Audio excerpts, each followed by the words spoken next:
there's a box rule. Box rule means basically there's a limit on all the limitations of the boats. There's a limit in length, 40 foot, hence class 40.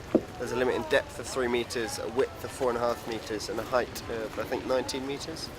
All the different designers go different ways and are kind of trying to push the boundaries of the box rule. So if you look down kind of the pontoon, everyone's gone different ways and got a different kind of hull shape, got different ideas going on. So it makes it really interesting.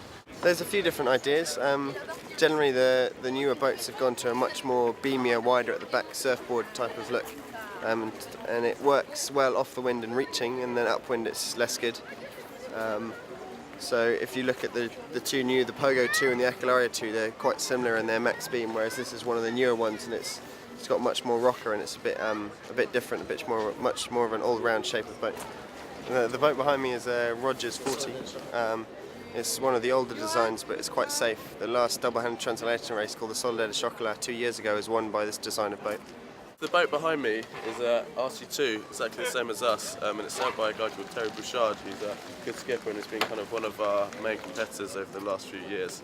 The only slight difference in the boat is that it's got a different keel.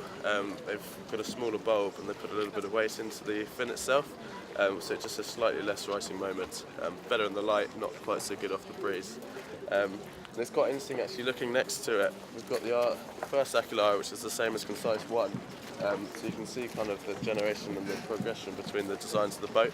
Yeah, so the boat next door as well, which is sailed by the girls, is the Cat Zero version of our boat and of Commerce, and it just has slightly a bigger coach roof, so there's more protection and there's somewhere dry to sit. And they put more volume into the coach roof so that when it does the 180-degree submersion test, it can come back up. The fire boat is Tongi Delamotte's boat. It's a Rogers 40. The last double-handed transat in 2010 he won on this boat. So it's proven, it's been around for quite a while. It's a slightly older design, but it's quite fast and it's got a good skipper on and it's optimised. The boat next door is a production boat, a Pogo 40. It's got 2 ex-mini sailors on board, of which one of them won the Route de Rome last year, which is the single-handed transatlantic race in these boats. And before that he won the mini transat, and this year he's been doing the Figaro circuit, so he's a good skipper on a fairly decent boat.